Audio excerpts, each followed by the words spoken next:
morning, Brian from Affordable Sticks. And if you're tuning in, you've got great taste. You know why you have great taste? Because you like a good premium cigar. That's why. So we're going to talk about a great premium cigar today. You know, I went through my videos and I was looking back at some of them and I realized, and I don't know why, but I haven't done a review on the Christoph Vengeance cigar yet.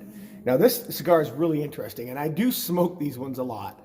I've got quite a few of these in my humidor, and I keep them there. It is one of my favorites. I know you hear me say that a lot, but I do have a lot of favorites.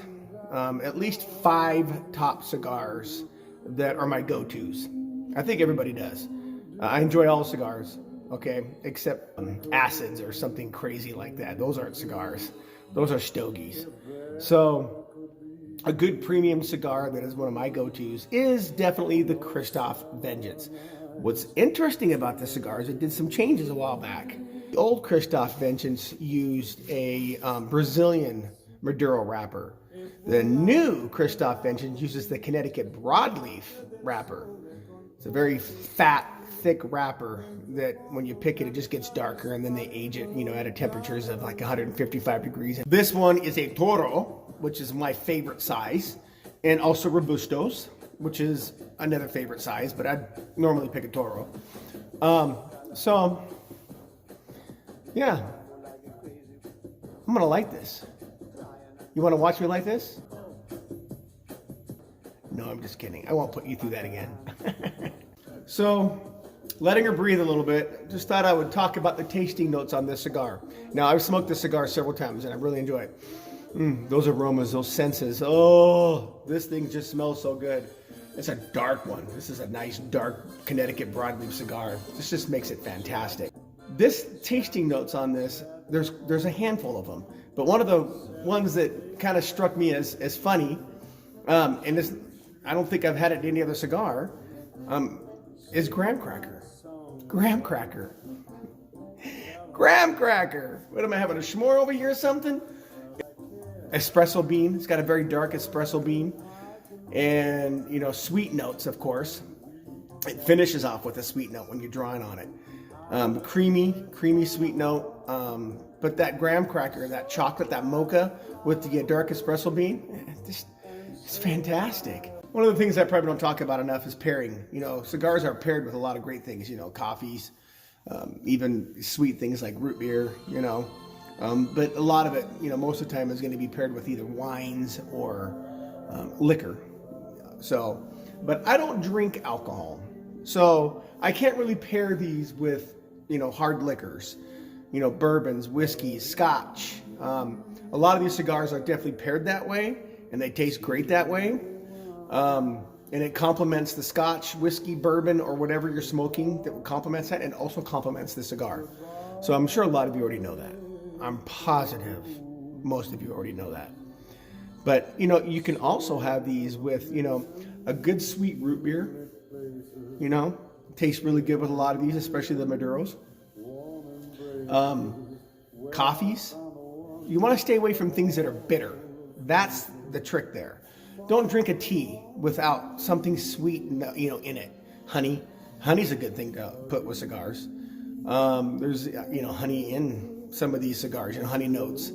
So, you know, maybe something creamy. Maybe like a little bit of cream with your coffee, a little sweet note in there, just a tad of sugar, or maybe a vanilla coffee creamer or whatever have you. So those will all complement each other. And that's kind of fun, you know. Most of the time I just like to enjoy my, you know, cigars just by themselves, you know. But every once in a while, a little sip of something sweet, like a root beer for me, is great. Complements it very well. So I'm gonna draw on this because I can't stand it anymore. These smells are driving me crazy, people. Wow.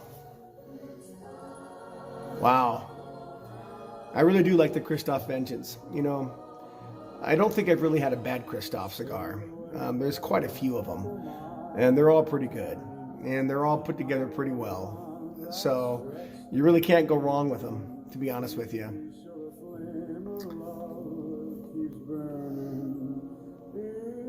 This is the perfect size for me right here. Great cigar.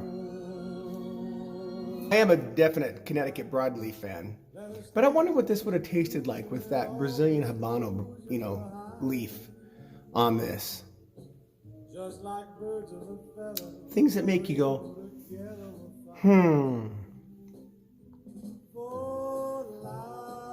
The price point on this particular cigar, depending on where you go and get it, is anywhere from $12 to $15. So it's definitely an affordable stick. I can never figure out why some people call these kinds of cigars, these dark Maduro cigars, a medium to full body. They're full body. I guarantee it.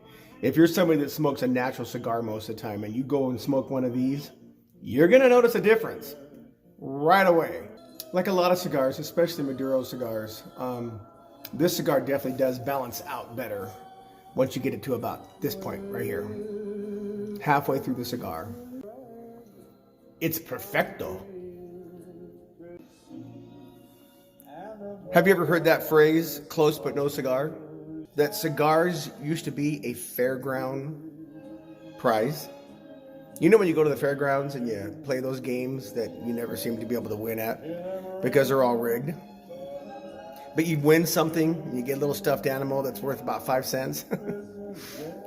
Well, back when things were really great, and those things mattered, you could win a cigar as a fairground prize. Pretty cool, huh? Well, that's where that originated from. Fairground prizes. Get a cigar. Close, but no cigar.